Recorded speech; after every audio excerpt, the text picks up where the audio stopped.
ठरलं तर मग या मालिकेच्या येणाऱ्या भागामध्ये आपण पाहणार आहोत की इकडे प्रिया उलटा डाव खेळत कल्पनाला सांगते की मधुभाऊनेच गुंड पाठवून अर्जुनला मारण्याचा प्रयत्न केला।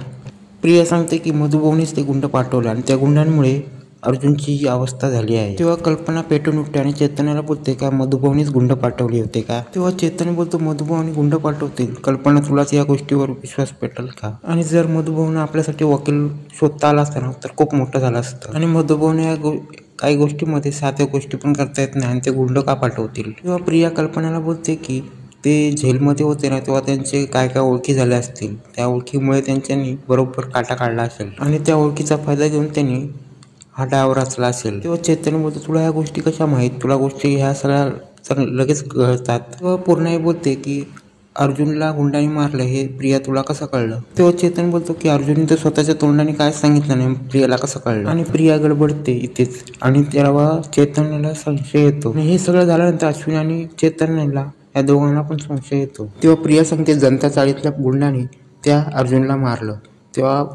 तेव्हा मधुभाऊनी गेट लावून घेतला होता। इकडे अर्जुन बरा झाला चैतन्य जवळ येतो। चैतन्य अर्जुनला सांगतो की मधुभाऊनी गुंड पाठवले होते का मारायला। तेव्हा अर्जुन बोलतो गुंड मधुभाऊनी नाही पाठवलं, फक्त त्यांच्यानी गेट लावलं होतं। तेव्हा अर्जुन बोलतो मधुभाऊनी तर मला गुंड पाठवले नाही मारायला, मग हे गुंड कोणी पाठवले। आणि अर्जुनला प्रियावर संशय येतो। तेव्हा इथे प्रिया गुंडांना फोन करते आणि बोलते काही झालं तरी माझं नाव इकडे येता कामा नये आणि काही झालं तरी मला या सगळ्यामध्ये इन्व्हॉल्व करू नका आणि मला जर अडकवण्याचा प्रयत्न केला तर मी तुम्हाला चांगलेच अडकवीन। आणि इथे प्रिया फोनवर सांगत असताना तेव्हा अश्विन ऐकत असतो। इकडे अश्विन या कल्पनाला सांगितलं असतं की तन्वीनेच गुंडांना पाठवलं होतं अर्जुनला मारण्यासाठी। तेव्हा प्रिया कल्पनाला बोलते मी अर्जुनला मारण्याची धमकी सुपारी मी नाही तर मधुभाऊने दिली होती। तेव्हा नेमकी तिथे प्रतिमा येते। तेव्हा ते चैतन्य येतो आणि हे सगळं सांगतो की तीच फोनवर सांगत होती की अर्जुनला मारण्याचं हे कोणाला सांगू नका आणि हे नाव मधुभाऊंवर घ्या आणि माझं ह्याच्यात नाव आलं नाही पाहिजे। तेव्हा पूर्णाई बोलते हे सगळं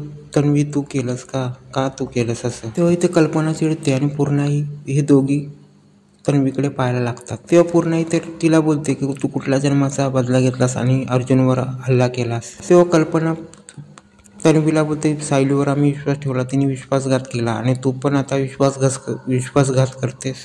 पण तिची मजबुरी होती, तिला वडिलांना वाचवायचं होतं। पण तुझी काय मजबुरी आहे, सायली गरीब होती, तिला कोणाचा आधार नव्हता, पण तुला काय बितले संबंध, तुला घरामध्ये का हे करायचं आहे। तेव्हा तिथे नागराज येतो। नागराज मुद्दामून बोलतो काय ग तन्वी तू हे काय केलंस। तेव्हा कल्पना तिच्या धाडकन कानाखाली देते आणि कल्पना सांगते की खरंच मला तुझ्याकडनं ही अपेक्षा नव्हती। मी याच्या आधी सायलीवर आरोप करत होती, पण खरी दोषी तू आहेस। पण या सगळ्यामध्ये माझ्या मुलाचा जीव गेला असतास तर काय केलं असतंस।